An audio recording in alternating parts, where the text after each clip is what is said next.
Hi, my name is Phil. I'm the development chef here at Clover Food Lab, and today we're going to be showing you how to break down your Delicata Squash in your pizza box this week. The Delicata Squash is really delicious this time of year. They're coming to us from Red Fire Farm in Massachusetts. These are going to come to you probably a little bit dusty. They're not treated with wax, so if you buy these from the supermarket, generally they've been dipped in a wax coating that kind of keeps them safe and a little less perishable, but these are fresh and organic, straight from the farm. So they're going to be a little dirty, and you're going to want to wash those off before you get started, and then make sure that they're very nice and dry before we start cutting them. First thing you're going to want to do is take a sharp knife and cut just that little tip off, and you'll kind of be able to see once you've cut far enough, like you want to make sure that you're getting all of that stem out, because that's going to be really, really hard. Next, if you have a long squash like this, I would recommend cutting it straight down the middle first.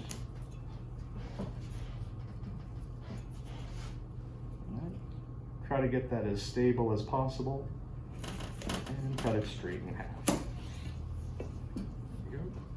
Now if you're noticing like, oh no, that's wobbling around a lot, you're a little uncomfortable, you can also cut a tiny bit of the skin off, and that'll give you a nice even surface to work on. The skin on this is totally edible, so don't worry about peeling it.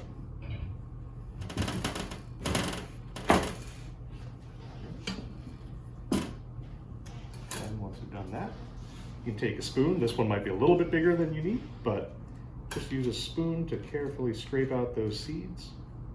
This is the part that I like to wear gloves for, because otherwise this gets pretty sticky.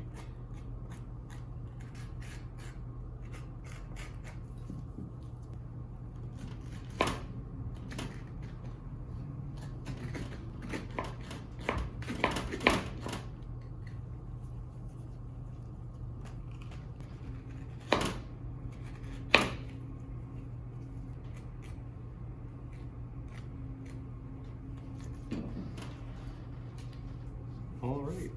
Once you have your squash all cleaned, you're going to put a little bit of olive oil on these. You can use olive oil or canola oil, safflower oil, any neutral oil will be fine. And again, another reason I like to do this with gloves, you're just going to kind of rub that all over, make sure you really get a nice even coating. Next, we're going to use a little bit of salt and pepper.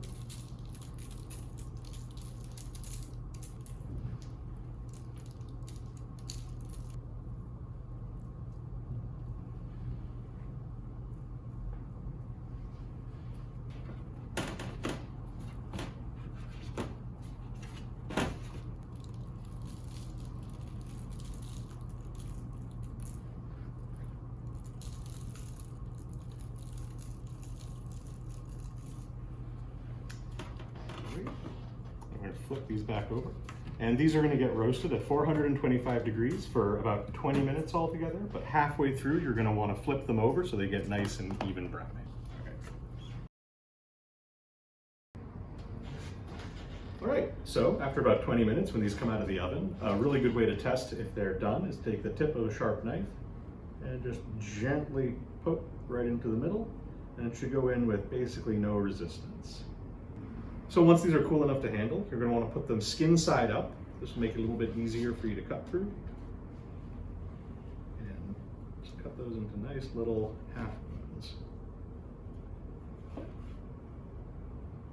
And if you find that your knife isn't quite sharp enough for this, a lot of the time a serrated knife or a bread knife will work really well.